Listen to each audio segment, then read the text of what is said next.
আল্লাহর হাবিবের পবিত্র দরবারে একজন সাহাবী এসে উপস্থিত হলেন।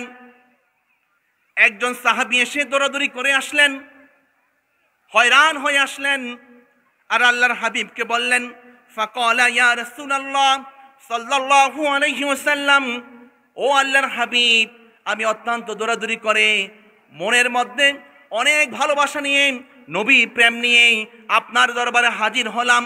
আল্লাহর হাবিব বলেন, সাহাবী কেন এসেছ বলো? ওই সাহাবী বলেন, ইয়া রাসূলুল্লাহ ইয়া হাবিবাল্লাহ, লা আনতা হাব্বু ইলাইয়া মিন আহলি ওয়া মালি। আমি আমার নিজের জীবন থেকে, আমার সম্পদ থেকে, আমার সন্তান সন্ততি থেকে, যাবতীয় সকল থেকে আমি রাসূল আপনাকে ভালোবাসি। সুবহানাল্লাহ। হয়রান হয়ে আসছে, কি হয়ে? দৌড়াদৌড়ি করে আসছে শুধু এই কথাটা বলার জন্য, রাসূল আমি আমার নিজের জীবন থেকে, আমার সন্তান থেকে, আমার আত্মীয় স্বজন থেকে, আমার বাবা মা থেকে আপনাকে বেশি ভালোবাসি। সুবহানাল্লাহ।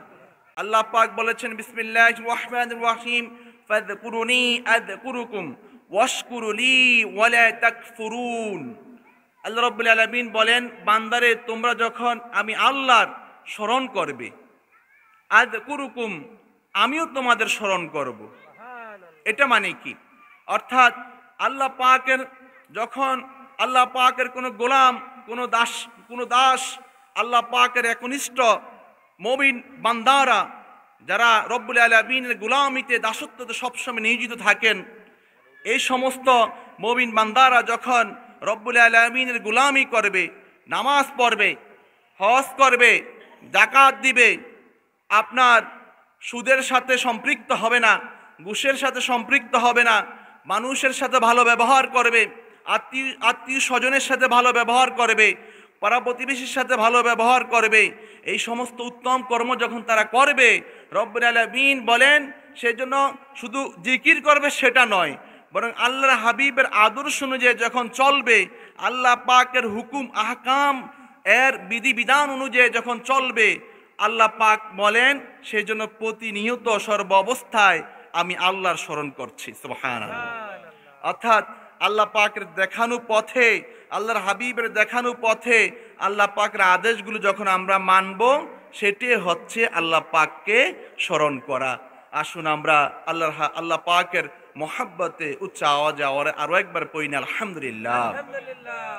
লক্ষ করি দুরূদ সালাম বর্ষিত হোক সৃষ্টির প্রধান আকর্ষণ, সমস্ত নবী রাসূলগণের মাথার মুকুট, যিনি সাইয়্যিদুল মুরসালিন, শাফিউল মুযনিবিন, আনিসুল গারিবিন, রাহমাতুল লিল আলামিন, মুহাম্মদুর রাসূলুল্লাহ সাল্লাল্লাহু আলাইহি ওয়াসাল্লামের উপর, যে রাসূল পাক সাল্লাল্লাহু আলাইহি ওয়াসাল্লামকে রব্বুল আলামিন সমস্ত জগতের জন্য প্রেরণ করে, এই উদ্দেশ্যে, আর কি উদ্দেশ্যে প্রেরণ করেছেন, কিভাবে প্রেরণ করেছেন, এই বিষয়ে আল্লাহ পাক সূরাতুল আম্বিয়ার মধ্যে বলেন, বিসমিল্লাহির রহমানির রহিম, ওমা আরসালনাকা ইল্লা রাহমাতাল লিল আলামিন।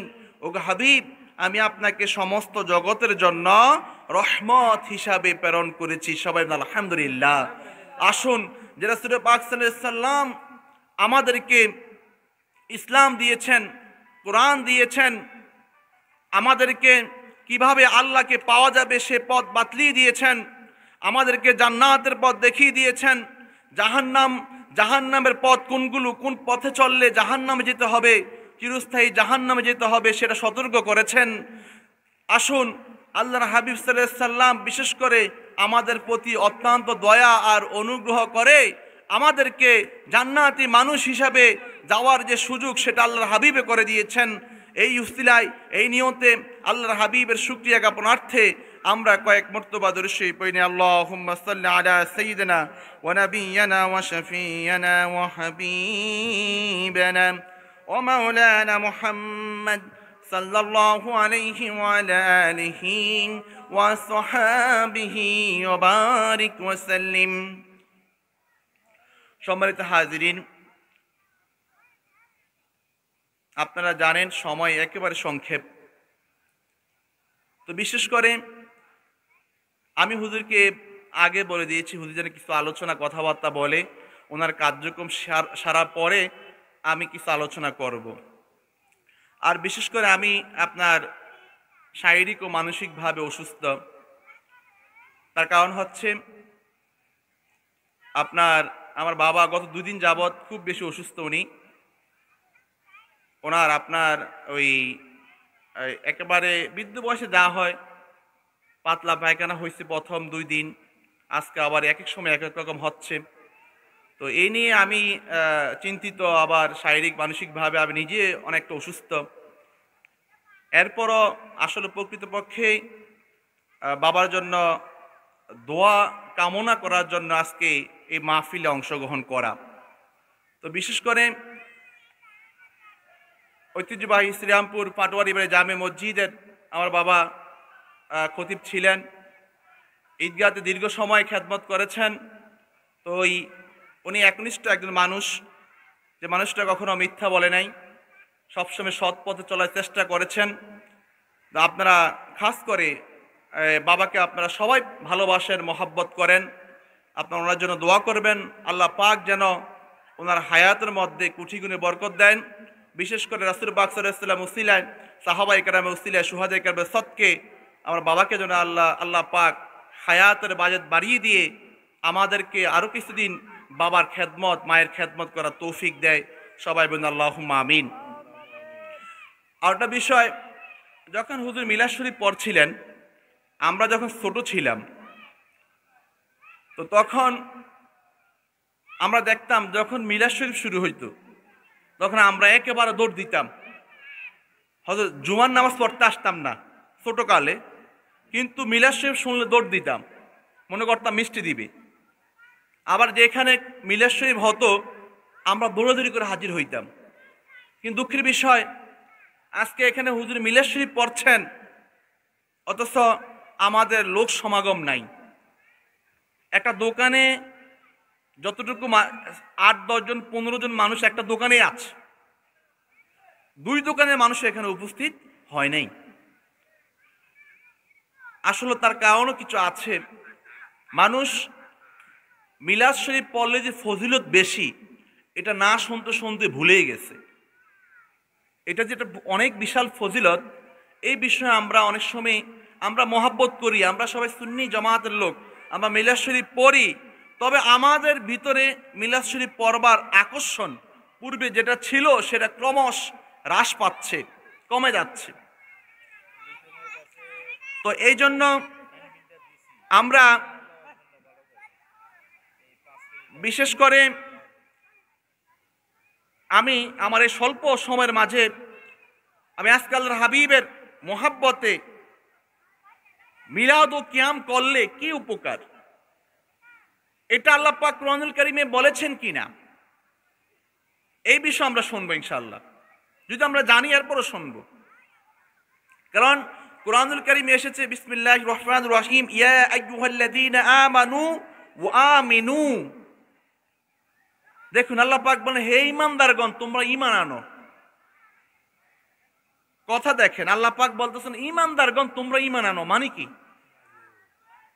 এই তাফসীর শাস্ত্রের মধ্যে এসেছে ইয়া আইয়ুহাল্লাযীনা আমানু, যারা ঈমান আনয়ন করেছো, ওয়া আমিনু তোমরা ঈমান আনয়ন করো, মানে কাইমুন আলাল ঈমান সাব্বিত আলাল ঈমান, তোমরা ঈমানের উপর অবিচল থাকো, ঈমানের উপর দায়েম ও কায়েম থাকো। সুবহানাল্লাহ।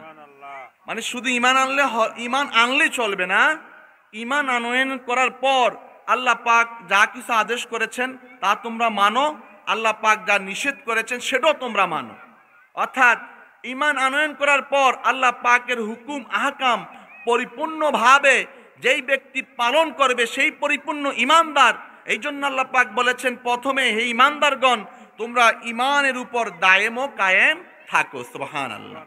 এই জন্য এই উদ্দেশ্যে আমি মিলাদ শরীফের কিয়ামের বিষয়ে কিছু কথা বলবো। আল্লাহ পাক কোরআনুল কারীমে ইরশাদ করেছেন বিসমিল্লাহির রহমানির রহিম, ইন্নাল্লাহা ওয়া মালাইকাতাহু ইউসাল্লুনা আলান নবী। ইন্না নিঃসন্দেহে, আল্লাহ পাক তাকিদ সহকারে বলেন, ইন্নাল্লাহা নিঃসন্দেহে রব্বুল আলামিন নিজেই, ওয়া মালাইকাতাহু এবং সমস্ত ফেরেশতাগণ কে? আল্লাহ পাক এবং আসমান এবং জমিনের সকল ফেরেশতাগণ ইউসাল্লুনা আলান নবী, নবী করিম সাল্লাল্লাহু আলাইহি সাল্লামের উপর দুরূদ শরীফ পাঠ করে। কি করে? সুবহানাল্লাহ। কি করে? দুরূদ শরীফ পাঠ করে। এবার ঈমানদারগণকে আল্লাহ পাক উদ্দেশ্য করে বলছেন, যারা মুমিন, যারা ঈমানদার, যারা মুসলমান, যারা তাকওয়াবান, যারা আল্লাহ পাকের গোলামি করে, তাদেরকে উদ্দেশ্য করে রব্বুল আলামিন বলেন, ইয়া আইয়ুহাল্লাযীনা আমানু, হে ঈমানদারগণ, হে ঈমানদারগণ, তোমরা একটা কাজ করবে। ইয়া আইয়ুহাল্লাযীনা আমানু সাল্লু, এটা আমরা হাজির মারুফের সিগা, অর্থাৎ আল্লাহ পাক আদেশ করেছেন, সাল্লু, তোমরা আমার নবীর উপর দুরূদ শরীফ পাঠ করো। সল্লু, দেখুন এখানে আপনার ইমাম মালিক রাহিমাহুল্লাহ সহকারে অধিকাংশ প্রায় সকল ফিকাহবিদ বলেছেন জীবনে একবার দুরূদ শরীফ পাঠ করা ফরজ। কি? জীবনে একবার দুরূদ শরীফ পাঠ করা ফরজ। যদি কেউ জীবনে একবারও দুরূদ শরীফ না পাঠ করে, তাহলে সে আল্লাহ পাকের একটা হুকুম অমান্য করার কারণে হয়তো আল্লাহ পাক তাকে জাহান্নামে দাখিল করবেন।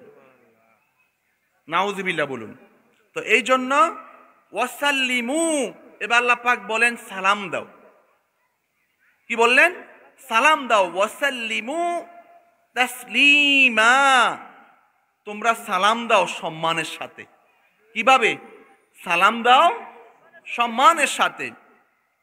তো তাসলিমা এই শব্দটা বাবে তাফঈল থেকে এসেছে, অর্থাৎ সাল্লামা ইউসাল্লিমু তাসলিমান, সররাফা ইউসাররিফু মুসাররিফুন, অর্থাৎ তোমরা সালাম দাও, সালাম দেওয়ার মতো সালাম দাও, মোহাব্বত সহকারে সালাম দাও, তাজিমের সাথে সালাম দাও। আমার বন্ধুকে একেবারে মোহাব্বত সহকারে রহমতপূর্ণ ভাবে কি করো? সালাম দাও। সুবহানাল্লাহ। কে বলছেন? আল্লাহ পাক আদেশ করছেন। এই জন্য ফিকাহবিদ বলেছেন আল্লাহর হাবিবকে জীবনে একবার আপনার দুরূদ শরীফ পড়া এবং একবার সালাম দান করা সকল মুমিন মুসলমানের উপর ফরজ। আবার অন্যান্য সময় আল্লাহর হাবিবের নাম মোবারক যখন আপনারা শুনবেন, প্রথমবার শুনলে সাল্লাল্লাহু আলাইহি ওয়াসাল্লাম পড়া ওয়াজিব। এরপরে যতবার শুনবেন সাল্লাল্লাহু আলাইহি ওয়াসাল্লাম বলা সুন্নাত, কেউ বলেছেন মুস্তাহাব। সুবহানাল্লাহ। তো দেখুন, তো দুরূদ শরীফ এবং মিলাদ ও কিয়ামের গুরুত্ব অনেক বেশি। আল্লাহর হাবিব সাল্লাল্লাহু আলাইহি ওয়াসাল্লাম যে শরীয়ত নিয়ে এসেছেন, মনে রাখবেন শরীয়তের মালিক হচ্ছেন আমার রাসূল। আল্লাহর হাবিবকে বলা হয় সাহিবুল শরিয়া, শরীয়তের প্রণেতা। অর্থাৎ আল্লাহ পাক আমাদেরকে বলেন নাই তুমি এই 5 ওয়াক্ত নামাজ, বিশেষ করে ফজরের নামাজ বলুন, জোহরের নামাজ বলুন, রুকু কিভাবে করবে, সিজদা কিভাবে দিবে, তাসবিহ কিভাবে পড়বে, সালাম কিভাবে ফিরাবে, এগুলো আল্লাহ পাক বলেন নাই, এটা আল্লাহর হাবিব শিখিয়েছেন। এই জন্য তো এই ফিকাহবিদরা বলেছেন নিয়ম হচ্ছে আসলুস শাইইন কাল ইবাহা, আসলুস শাইইন কাল ইবাহা, ইবাহাতুন, নিয়ম হচ্ছে সকল জিনিসের মৌলিক বিষয়টা জায়েজ, হালাল। সকল জিনিসের মৌলিক বিষয় জায়েজ, যদি তার বিপক্ষে কোরআন হাদিসে কোনো নিষেধাজ্ঞা না থাকে। অর্থাৎ যদি কোরআন হাদিস থেকে, কোরআন মনে রাখবেন শরীয়তের স্তম্ভ হচ্ছে, শরীয়তের মাপকাঠি হচ্ছে 4টি, যেটার মাধ্যমে শরীয়ত চলবে। ইলমে ফিক এর আলোচ্য বিষয় হচ্ছে 4টি, কোরআন, সুন্নাহ, ইজমা, কিয়াস। তো এই আপনার কেউ যদি বলে মিলে কিয়াম করা এটা হারাম নাজায়েজ, তাহলে তাকে নসে কতি অর্থাৎ কুরআনুল কারীমের আয়াত দ্বারা অথবা হাদিসে মুতাওয়াতির দ্বারা, সহিহ হাদিস দ্বারা প্রমাণ করতে হবে কিয়াম করা সেটা নাজায়েজ। যদি কেউ না পারে তাহলে তাকে মেনে নিতে হবে মিলাদ কিয়াম সেটা জায়েজ, মুস্তাহাব, সওয়াবের কাজ। কারণ এখানে সরাসরি কুরআনুল কারীমে আল্লাহ পাক দুরূদ শরীফ এবং সম্মানের সাথে সালাম দেওয়ার কথা আদেশ করেছেন। সুবহানাল্লাহ। কারণ এখানে যদি কেউ বলে না জায়েজ, তাকে অবশ্যই নসে কতি দ্বারা এটা প্রমাণ করতে হবে। যদি প্রমাণ না করতে পারেন তাহলে আপনি এই উল্টাপাল্টা ফতুয়া দিবেন না। মিলাদ ক্যাম্প করা শুধু জায়েজ নয়, এটা অত্যাবশ্যক একটা বিষয়, কারণ আল্লাহ পাক কুরআনুল কারীমে সেটা আদেশ করেছেন। আল্লাহুম্মা সাল্লি আলা সাইয়্যিদিনা মাওলানা মুহাম্মাদ ওয়া আলা আলি সাইয়্যিদিনা মাওলানা মুহাম্মাদ। আল্লাহুম্মা সাল্লি আলা সাইয়্যিদিনা মাওলানা মুহাম্মাদ ওয়া আলা আলি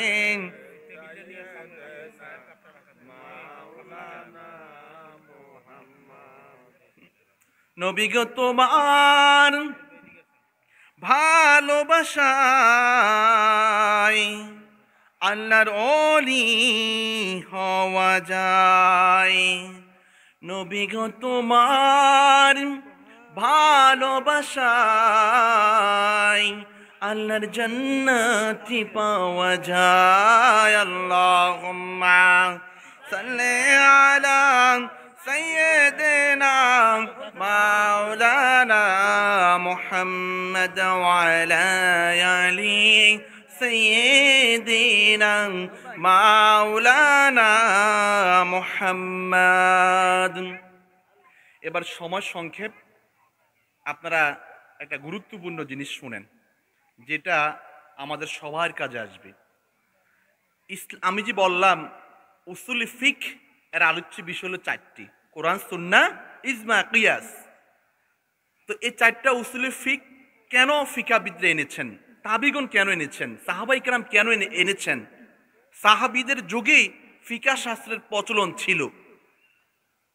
তার কারণ হচ্ছে সহিহ বুখারী শরীফে কিতাবুল ইলম এর মধ্যে এসেছে, আল্লাহর হাবিব বলেছেন, ক্বালা রাসূলুল্লাহ সাল্লাল্লাহু আলাইহি ওয়াসাল্লাম মান ইউরিদিল্লাহু বিহি খায়রান ইউফাক্কিহু ফিদ্দীন।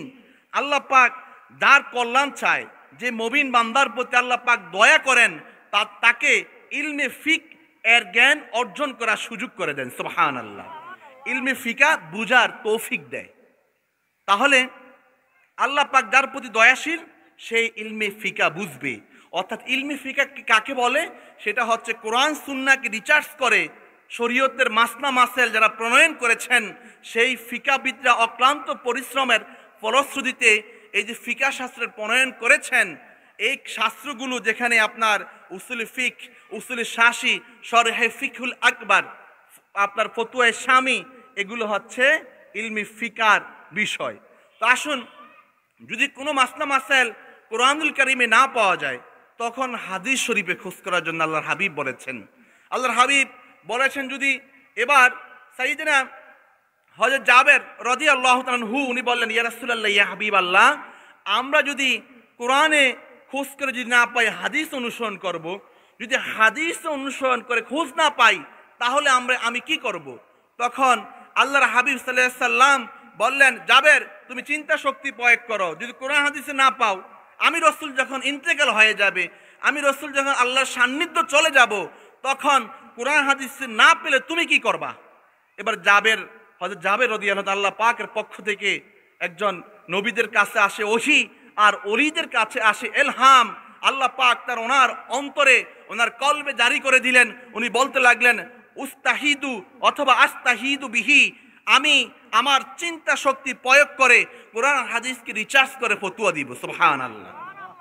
এবার হযরত জাবেরের জন্য আল্লাহর হাবিব দোয়া করেছেন, আল্লাহ তুমি জাবেরের এলেমের মধ্যে, হিকমতের মধ্যে প্রজ্ঞা দান করো, জাবেরকে গভীর পাণ্ডিত্য দান করো। সুবহানাল্লাহ। তার মানে বোঝা গেল, কোরআন হাদিসে যদি কোনোটা না পাওয়া যায়, তাহলে আপনার সেটা ইজমাতে খোঁজ করতে হবে। ইজমার বিষয় সকল ফিকাহবিদ, সকল তাফসির শাস্ত্রগণ, মুহাদ্দিসিনে কেরামের ঐক্যমত্য সিদ্ধান্ত হচ্ছে ইজমা। অর্থাৎ পরবর্তী সময়ে কোরআন হাদিসকে রিসার্চ করে যারা মাসলা মাসাইল প্রণয়ন করেছেন, তাদের ওই হুকুম আহকামটা, বিশেষ করে হানাফি মাযহাবের বিধানগুলো, শাফি মাযহাবের বিধানগুলো, আহমদ বিন হাম্বলের বিধানগুলো, হযরত মালিক রাহিমাহুল্লাহ এর বিধানগুলো মানা সকল মুমিন মুসলমান যারা কোরআন হাদিসকে রিসার্চ করে ইলমি দ্বীন বুঝবার তৌফিক নাই, সে সুযোগ নাই, সে সক্ষমতা নাই, তাদের জন্য সেটা ওয়াজিব। সুবহানাল্লাহ। এটা আমরা করি নাই, এটা তাবি থেকে তাবিগুন করেছেন। ইমাম বুখারী রাহিমাহুল্লাহ করেছেন, ইমাম মুসলিম করেছেন, আপনার ইমাম মালিক রাহমাতুল্লাহি আলাইহি এই আইন প্রণয়ন করেছেন। সুবহানাল্লাহ। এবার কিয়াস কাকে বলে? কিয়াস শব্দের অর্থ হলো ধারণা। কিয়াস শব্দের অর্থ ধারণা, প্রবল ধারণা। তো কিয়াস কেন শরীয়তের একটা মাপকাঠি? কিয়াস, এই কিয়াস কেন আনা হয়েছে? বলা হচ্ছে যদি কেউ কোরআন হাদিসকে রিসার্চ করে না পায়, আপনার পূর্বে যুগে ফিকাহবিদরা ইমাম আজম আবু হানিফা রাহিমাহুল্লাহ যে বিধান দিয়ে গেছেন, যে মাসলা মাসাইল প্রণয়ন করেছেন, ওনার বিধানও যদি খুঁজে না পায় তাহলে কি করবে? ধরুন এই মোবাইলটা তো ইমাম আজমের আমলে ছিল না, ছিল না। এখন যদি হঠাৎ করে আপনি নামাজ পড়তেছেন, মোবাইলটা যদি ভেজে উঠে, তাহলে মোবাইলটা কিভাবে বন্ধ করবেন? এই মাসালাটা কি ইমাম বুখারী দিয়ে গেছে? দেয় নাই। ইমাম শাফি দিয়ে গেছে? দেয় নাই। তাহলে আপনার তখন ওই ফিকাহবিদদের অর্থাৎ কোরআন সুন্নাহকে অনুসরণ করে, ইজমাকে রিসার্চ করে পরবর্তী যুগের আলেমগণ যেই হুকুমটা প্রণয়ন করেছেন, কিয়াস করেছেন, এই মাসালাটা এমন হতে পারে, এটা এমন হওয়ার সম্ভাবনা থাকে, তখন ওরা কিয়াস করে বলেছেন জিনিসটা যখন আপনার মসজিদে নামাজরত অবস্থায় ভুলবশত কারো আপনার মোবাইলের সাউন্ড চলে আসে, মোবাইল বেজে উঠে, তখন সে এক চাপে অর্থাৎ এক আঙ্গুলে টাচ করে ওই মোবাইলটা বন্ধ করে দিবে অথবা কেটে দিবে। সুবহানাল্লাহ। এই বিধানটা তো ইজমাতে বলা হয় নাই। তাহলে অর্থাৎ সমসাময়িক যুগে যদি কোনো সমস্যার সম্মুখীন হয়, তখন আপনার আলেম ওলামাগণ যেটা ঐক্যমত সিদ্ধান্ত করেন, ইজমার উপর ভরসা করে, কোরআন হাদিসকে রিসার্চ করে ইজমার উপর ভরসা করে, সেটা হচ্ছে কিয়াস। সেটা হচ্ছে কি? কিয়াস। তাহলে এটা শরীয়তের অন্যতম মাপকাঠি। শুধু কোরআন হাদিস নয়, ইজমা কিয়াসও অন্যতম একটা বিষয়, এটা আমাদেরকে মানতে হবে। আসুন, যেহেতু কিছুক্ষণের মধ্যে আপনার আজান হয়ে যাবে, তো আমি আমার আলোচনা 7:20 পর্যন্ত, তো ইনশাল্লাহ আমাদের আলোচনা আরো কিছু সুযোগ আছে, এটা হয়তো আল্লাহ পাকের মেহেরবানি। আমি তো মনে করছি আলোচনা শেষ। আসলে আমরা কয়েক মর্তবা দরুদ শরীফ পড়ি, আল্লাহুম্মা সাল্লি আলা সাইয়্যিদিনা মাওলানা মুহাম্মদ ওয়া আলা আলি সাইয়্যিদিনা মাওলানা মুহাম্মদ। আল্লাহুম্মা সাল্লি আলা সাইয়্যিদিনা মাওলানা মুহাম্মদ ওয়া আলা আলি সাইয়্যিদিনা মাওলানা মুহাম্মদ। তাহলে আমরা কি বুঝলাম? ইলমি ফিক অর্থাৎ উসুলি ফিক, শরীয়তের মাপকাঠি হচ্ছে চারটি: কোরআন, সুন্নাহ, ইজমা, কিয়াস। কোরআন, সুন্নাহ, ইজমা এবং কিয়াস। তাহলে এই জন্য আপনার যাদেরকে মাযহাব মানা কেন ওয়াজিব? আচ্ছা, যদি ধরুন আমাদের এই অত্র এলাকায়, আমাদের শ্রীরামপুর গ্রাম, আপনার এদিক দিয়ে কুঠিয়া, আঁকিয়ারা, তফিরা, এই অঞ্চলের ধরুন টোটাল ইউনিয়ন অথবা কসুয়া থানার সকল মানুষদেরকে যদি, সকল আলেম যদি একসাথ করা হয়, যদি বলা হয় ইমাম আজম আবু হানিফা রাহমাতুল্লাহি আলাইহি যেই বিধানটা প্রণয়ন করেছেন, আপনি এই বিধানটাকে বাদ দিয়ে কোরআন হাদিসকে রিসার্চ করে সারা বাংলাদেশ আলেমকে যদি একসাথে করা হয়, তাহলে সব কিছু করে ওনার এই বিধানটা ভুল, কোরআন হাদিস রিসার্চ করে উনি যে ফতোয়া দিয়েছেন এটা ভুল, আপনি এর বিপক্ষে এবং ইসলাম অর্থাৎ কোরআন হাদিসকে রিসার্চ করে একটা মাসালা প্রণয়ন করে দেখান, তাহলে আমরা আপনাকে অনুসরণ করব। পারবে? পারবে না। এটা কি সম্ভব? সম্ভব নয়।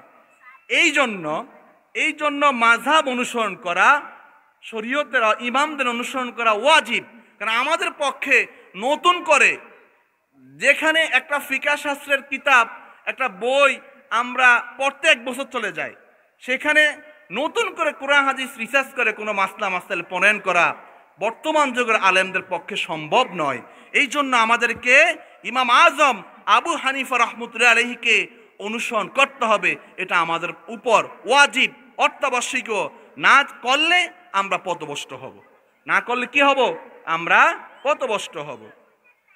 তা আসুন আমরা আল্লাহর হাবিবের সাহাবায়ে কেরাম আল্লাহর হাবিবকে কত বেশি ভালোবাসতেন, কত বেশি মহব্বত করতেন, এই বিষয়ে আমরা একটা হাদিসে মোবারকা শুনব। এই বিষয়ে আমরা একটা হাদিসে মোবারকা শুনব। আমরা শুধু আল্লাহর হাবিবকে ভালোবাসি না, সাহাবায়ে কেরাম বাসতেন। আর কেমন বাসতেন আপনি কল্পনাই করতে পারবেন না। রুইয়ান্না রজুলান আতান নবিয়্যা সাল্লাল্লাহু আলাইহি ওয়াসাল্লাম, আল্লাহর হাবিবের পবিত্র দরবারে একজন সাহাবী এসে উপস্থিত হলেন। একজন সাহাবী এসে দৌড়াদৌড়ি করে আসলেন, হয়রান হয়ে আসলেন। আর আল্লাহর হাবিবকে বললেন, ফাকালা ইয়া রাসূলুল্লাহ সাল্লাল্লাহু আলাইহি ওয়াসাল্লাম, ও আল্লাহর হাবিব, আমি অত্যন্ত দৌড়াদৌড়ি করে মনের মধ্যে অনেক ভালোবাসা নিয়ে, নবী প্রেম নিয়ে আপনার দরবারে হাজির হলাম। আল্লাহর হাবিব বলেন, সাহাবী কেন এসেছ বলো? ওই সাহাবী বলেন, ইয়া রাসূলুল্লাহ ইয়া হাবিবাল্লাহ, লা আনতা হাব্বু ইলাইয়া মিন আহলি ওয়া মালি। আমি আমার নিজের জীবন থেকে, আমার সম্পদ থেকে, আমার সন্তান সন্ততি থেকে, যাবতীয় সকল থেকে আমি রাসূল আপনাকে ভালোবাসি। সুবহানাল্লাহ। হয়রান হয়ে আসছে, কি হয়ে? দৌড়াদৌড়ি করে আসছে শুধু এই কথাটা বলার জন্য, রাসূল আমি আমার নিজের জীবন থেকে, আমার সন্তান থেকে, আমার আত্মীয় স্বজন থেকে, আমার বাবা মা থেকে আপনাকে বেশি ভালোবাসি। সুবহানাল্লাহ। কি একজন সাহাবী আসছে, যে সাহাবী সম্পর্কে আল্লাহ পাক বলেছেন রাদিয়াল্লাহু আনহুম ওয়া রাদু আন, সমস্ত সাহাবায়ে কেরাম আল্লাহ পাকের প্রতি সন্তুষ্ট, আল্লাহ পাকও ওনাদের প্রতি সন্তুষ্ট। সুবহানাল্লাহ। তার মানে সাহাবীরা কি জান্নাতি। এমন সাহাবীর আকীদা কেমন ছিল আল্লাহর হাবিবের বিষয়ে আমরা শুনব। এবার সাহাবী বলেন, ওয়া ইন্নী লাআযকুরুকা ফামা আসবারু হাত্তা আজিয়া ফানজুরু ইলাইকা। ওই সাহাবী বলে, ওয়া ইন্নী ইয়া রাসূলুল্লাহ ইয়া হাবিবাল্লাহ, নিঃসন্দেহে যখন আমি লাআযকুরুকা, যখন আপনার স্মরণ আমার অন্তরে আসে, রাসূল গো যখন আপনার দিদারে আসে আমি থাকি, যখনই আপনি রাসূলের স্মরণ, আপনার চেহারা মোবারক আমার অন্তরের মাংসপটে বেশি উঠে, সাথে সাথে রাসূল গো আমি আর ধৈর্য ধারণ করতে পারি না, আমি পাগলের মতো হয়ে যাই। সাথে সাথে আমি কি করি? ওই সাহাবী বলে, সাথে সাথে রাসূল গো হাত্তা আজিয়া ফানজুরু ইলাইকা, সাথে সাথে আমি এসে আপনার চেহারা মোবারকের দিকে তাকিয়ে থাকি। সুবহানাল্লাহ। ওই সাহাবী বলে, যখন আমি আর ধৈর্য ধারণ করতে পারি না, আমি যখন পাগলের মতো হয়ে যাই রাসূল গো, তখন আমি আপনার কাছে আসি আর আপনার চেহারা মোবারকের দিকে তাকিয়ে থাকি। সুবহানাল্লাহ। তো এমন রাসূলের দিদার আপনারা যদি চান, তাহলে আল্লাহর হাবিবের আদেশ অনুযায়ী আল্লাহর হাবিবকে অন্তর থেকে মহব্বত করতে হবে, অনুকরণ করতে হবে। আবার আল্লাহর হাবিবের মহব্বতে আপনি সুদের কার্যক্রম ছেড়ে দিতে হবে, সুদের কার্যক্রম ছেড়ে দিতে হবে। এই জন্য দেখুন সাহাবায়ে কেরাম জানে ওনারা জান্নাতি, এরপর আল্লাহর হাবিবকে কত বেশি ভালোবাসতেন। সুবহানাল্লাহ। এবারে সে শুধু তাই বলে, শুধু এটা বলে শেষ করে দেয় নাই। এবার বলে, ওয়া ইন্নী যুকিরিতু মাউতি ওয়া মাউতাকা, ও রাসূল গো আমি এই আশা করি নিঃসন্দেহে আপনি ইন্তেকাল করবেন, আমিও কি করব? মরে যাব। সাহাবী বলতেছে, রাসূল গো যখন দুনিয়াতে থাকা অবস্থায় আপনার স্মরণ আসে, আপনার কাছে আমি ছুটে আসি। এখন আমার চিন্তা হচ্ছে রাসূল আমি তো মরে যাব, আপনি ইন্তেকাল করবেন, কিন্তু আমার দুশ্চিন্তা হচ্ছে ইন্তেকালের পরে রাসূল আমি আপনাকে দেখবনি। সুবহানাল্লাহ। ওই সাহাবীর চিন্তা কি? সাহাবী দৌড়াদৌড়ি, আল্লাহর হাবিব বললেন, সাহাবী এত প্যারেশান হয়ে কেন আসলা? তখন সাহাবী বলতে লাগলো, আরে যেটা সহজ সাবলীল কথা, আমি আমার জীবন থেকে আপনাকে ভালোবাসি, সম্পদ থেকে ভালোবাসি, আমার সন্তান সন্ততি পিতামাতা থেকে আপনাকে ভালোবাসি রাসূল। যখনই আমার অন্তরে আসে আপনার স্মরণ, আমি ছুটে আসি আপনার কাছে, তো আমার একটা চিন্তা, আমি মরে যাব, আপনি ইন্তেকাল করবেন, ইন্তেকালের পরে রাসূল আমি আপনাকে দেখব কিনা। সুবহানাল্লাহ। দেখুন সাহাবায়ে কেরাম আল্লাহর হাবিবকে পাগলের মতো কি করতেন? ভালোবাসতেন। সাহাবায়ে কেরাম আল্লাহর হাবিবকে পাগলের মতো ভালোবাসতেন। এবার এই কথা যখন আল্লাহর হাবিবের সাথে ওই সাহাবীর এই আলোকপাত হচ্ছে, এই আলোচনা হচ্ছে, আল্লাহ পাক শুনেন কিনা বলুন? শুনতেছেন। ওই সাহাবীকে আমার আল্লাহ পাকও ভালোবেসে ফেলেছেন। আল্লাহ পাক বলেন, আমার বন্ধুকে যে পাগলের মতো ভালোবাসে, আমি আল্লাহ তাকে পাগলের মতো ভালোবাসি। সুবহানাল্লাহ। আল্লাহ পাক কুরআনুল কারীমের আয়াত নাজিল করে দিয়েছেন। আল্লাহ পাক বলেন, ফাআরিফতু আন্নাকা ইযা দাখালতাল জান্নাহ রাফা'তা মা'আন নাবিয়্যিনা। দেখুন, ওই সাহাবী কুরআনুল কারীমের আয়াত নাজিলের আগে ওই সাহাবী আরো কিছু কথা বলেছেন, হাদিসের ভাষ্য। উনি বলতেছেন, ফাআরিফতু, আমি এটা অবগত আছি, আন্নাকা ইযা দাখালতাল জান্নাহ, রাসূল গো আপনি জান্নাতে প্রবেশ করবেন, ওয়া রাফা'তা মা'আন নাবিয়্যিনা, নবীগণের সাথে অবস্থান করবেন, জান্নাতুল ফিরদাউসে অবস্থান করবেন, সর্বশ্রেষ্ঠ মর্যাদার অধিকারী হবেন। ওয়াইন দাকালতাহা লা আরাকা, রাসূল যখন আপনি জান্নাতে প্রবেশ করবেন, জান্নাতুল ফিরদাউসে থাকবেন, আমি তো তখন আপনাকে দেখব না। সুবহানাল্লাহ। দেখুন, ওই সাহাবীর আরেকটা আকীদা আছে, আমি তো জান্নাতি হব। সুবহানাল্লাহ।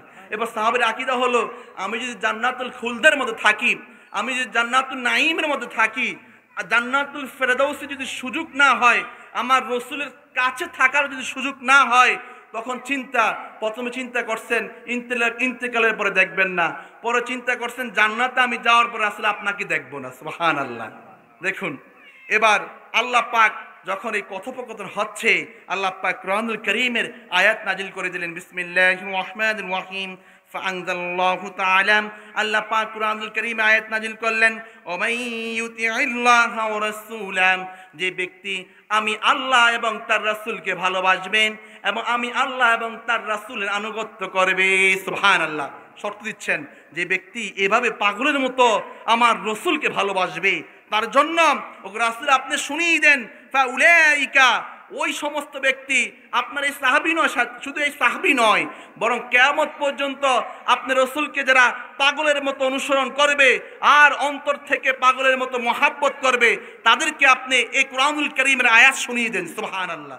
কারণ এই কুরআনুল কারীম আয়াতটা যদিও আপনার খাসান খুসুসান লিস সাহাবা, ওই সাহাবীর জন্য খাস, তবে এর হুকুম হলো মুতলাক, আম। এটা কিয়ামত পর্যন্ত এই হুকুমত থাকবে। অর্থাৎ কিয়ামত পর্যন্ত যারা আল্লাহর হাবিবকে মহাব্বত করবে, অনুকরণ করবে, ইয়া রাসূলুল্লাহ, ইয়া হাবিবাল্লাহ, তাদেরকে সম্বোধন করে কুরআনুল কারীমের আয়াতকে অগ্রিম জানিয়ে দেন। সুবহানাল্লাহ। সেটা হচ্ছে, ফাউলাইকা মাআল্লাযীনা আনআমাল্লাহু আলাইহিম মিনান নাবিয়্যিনা ওয়াস-সিদ্দীকিনা ওয়াশ-শুহাদাই ওয়াস-সালিহিন। আল্লাহ পাক বলেন, তারা অবশ্যই, রাসূল আপনি বলে দিন আপনার এই সাহাবী সহকারে অন্যান্য যারা আমি রাসূলকে আপনাকে মহাব্বত করবে, আপনার অনুসরণ করবে, তারা কঠিন মাহশরের ময়দানে জান্নাতে যাওয়ার পর কোথায় থাকবে? জান্নাতে যাওয়ার পর নবীগণের সাথে থাকবে, অর্থাৎ আপনি রাসূলের সাথে থাকবে। সুবহানাল্লাহ। শুধু তাই নয়, আমরা আমাদের সাউন্ডটা একটু কমাই নিই, যেটা আযান হচ্ছে, শুধু আপনারা শুনলে হবে। শুধু তাই নয়, আপনার থাকবে সিদ্দিকগণের সাথে, থাকবে শহীদগণের সাথে, থাকবে সলিহিনদের সাথে। বুঝুন বিষয়টা, কিন্তু কি আয়াতের ব্যাখ্যা যদি আপনি না বুঝেন তাহলে বুঝবেন না। তো একজন সাহাবীকে বললেন শহীদদের, সলিহিন, নেককারদের সাথে থাকবে। একজন সাহাবীকে এটা বলা দরকার আছে আল্লাহ পাকের? না। আল্লাহ পাক তো সাহাবীর স্থানটাকে একজন ওলির কাতারে আনতে পারেন না। আল্লাহ পাক কেন বললেন, এই রাসূল আপনাকে আনুগত্য করলে, মহাব্বত করলে নবীদের সাথে থাকবে, সিদ্দিকদের অর্থাৎ আবু বকর সিদ্দিকের সাথে থাকবে, সাহাবায়ে কেরামের সাথে থাকবে, শহীদগণের সাথে থাকবে এবং ওলি আল্লাহদের সাথে থাকবে। সুবহানাল্লাহ। তো 3 নাম্বার স্তর পর্যন্ত কেন আনলেন? অর্থাৎ আপনি একটু বুঝেন, এই আয়াতের মূল ব্যাখ্যা হচ্ছে, ওই আল্লাহ পাকের মুখ্য উদ্দেশ্য, রাসূল গো আপনার এই সাহাবীকে বলে দেন, এই সাহাবী আপনার সাথে থাকবে। সুবহানাল্লাহ। আর যারা পরবর্তী সময় আপনাকে অনুসরণ করবে, মহাব্বত করবে, তাদের মহাব্বতের স্তর এবং আনুগত্যের স্তর ইমানের মাপকাঠি অনুযায়ী তারা ওলি আল্লাহদের সাথে থাকবে। যদি ইমান আরো মজবুত হয় তখন তারা শহীদদের সাথে থাকবে, যদি আরো মজবুত হয় তখন সাহাবীদের সাথে থাকবে। যদি ঈমানের দাঁড়িপাল্লা আরো বেশি মজবুত হয় তখন আপনি নবীর সাথে থাকবে। সুবহানাল্লাহ। এই জন্য এই 4টা বিষয় আনা হয়েছে। তো এই জন্য ও হাসুনা উলাইকা রাফিকা, রাসূল গো আপনি এই সাহাবীকে সম্বোধন করে কিয়ামত পর্যন্ত সবাইকে বলে দেন, অবশ্যই এই মিলন মেলা কঠিন মাহশরের ময়দানে আপনি রাসূলের সাথে আপনার এই গোলামদের ঘটবে। সুবহানাল্লাহ। তা আযান হচ্ছে, আমরা আযানের জবাব দেই, এরপর আমরা 2-1 মিনিট কথা বলে শেষ করে দিব ইনশাআল্লাহ।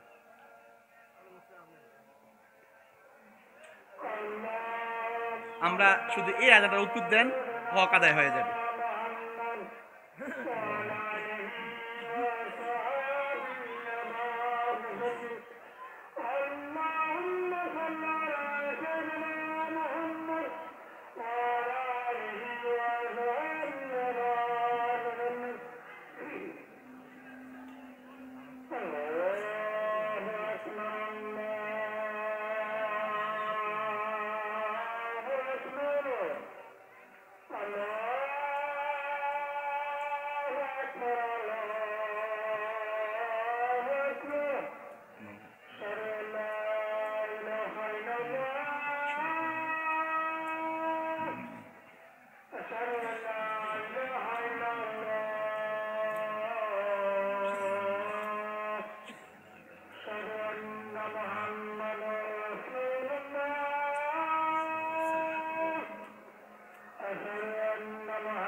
اللهم صل على سيدنا مولانا محمد وعلى آل سيدنا مولانا محمد।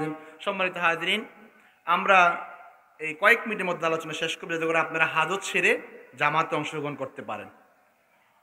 আমাদের আলোচনা শেষ, তবে আমাদের আমির হোসেন হুজুর একটা অনুরোধ করেছেন এই মাহফিলের বিষয়ে কিছু বলার জন্য। আমরা 2-3 মিনিটের মধ্যে শুনবো ইনশাআল্লাহ, এরপরে শেষ করে দিব। আপনারা জানেন অনেক সময় যিনি সাহিবে দাওয়াত, অর্থাৎ মসজিদের মধ্যে যিনি মিষ্টি দিয়ে দোয়া করায়, ওই ব্যক্তি যদি দোয়া করার সময় 10 কেজি মিষ্টি দিয়েছে ঠিক, তবে ওনার ইখলাস নিয়তের মধ্যে গরমিল ছিল।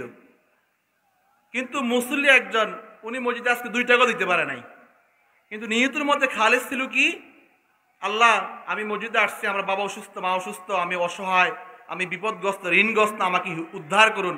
ও যদি চোখের পানি ফেলে দেয়, যিনি 10 কেজি যে দোয়া পড়াইছে ওর নিয়ত গন্ডগোল থাকলে আল্লাহ পাক তার দোয়া কবুল না করে ওই ব্যক্তি দোয়া কবুল করবেন। বুঝতে পেরেছেন তো? তো এই জন্য যারা মাহফিলের আয়োজন করেছেন ওনাদের নিয়ত সহি, এই জন্য মাহফিলটা এত বছর হচ্ছে। আল্লাহ পাক যেটা কবুল করে সেটাকে দীর্ঘ সময় করার তৌফিক দেয়। তো আমার আলোচ্য বিষয় হচ্ছে, সংক্ষিপ্ত কথা হচ্ছে, ওনারা যে মাহফিলটা করতেছেন এই মাহফিলটার আওয়াজ আপনার এই আশেপাশে কয়েক গ্রামে শুনতেছে, কোরআন শরীফের আয়াত শুনতেছে, হাদিসের ব্যাখ্যা শুনতেছে, আল্লাহ পাকের বরকতমণ্ডিত নাম শুনতেছে, আল্লাহর হাবিবের নাম শুনে, সাহাবায়ে কেরাম নাম শুনতেছে। এর সবটুকু ওনার বাবার কবরে যেমনে পৌঁছবে, এই গ্রামের প্রত্যেকটা কবরে এর সব অনুরূপভাবে পৌঁছবে। সুবহানাল্লাহ। সওয়াবের ক্ষেত্রে আল্লাহ পাক কোনো কি করবেন না, কম বেশি করবেন না। এই জন্য আপনারা এখানে যেই মাহফিল করুক না কেন, যেই দরবারের পক্ষ থেকে মাহফিল হোক না কেন, সুন্নি জামাতের মাহফিল, আল্লাহর হাবিবের মহাব্বতের মাহফিল, প্রত্যেকটা মাহফিলে আপনারা স্বতঃস্ফূর্তভাবে অংশগ্রহণ করবেন। সুবহানাল্লাহ। তো এই জন্য আল্লাহ পাক যেন আমাদের এই মাহফিলকে কবুল করে, পাশাপাশি আমাদেরকে সকল প্রকার বিপদ আপদ থেকে হেফাজত করে। আবার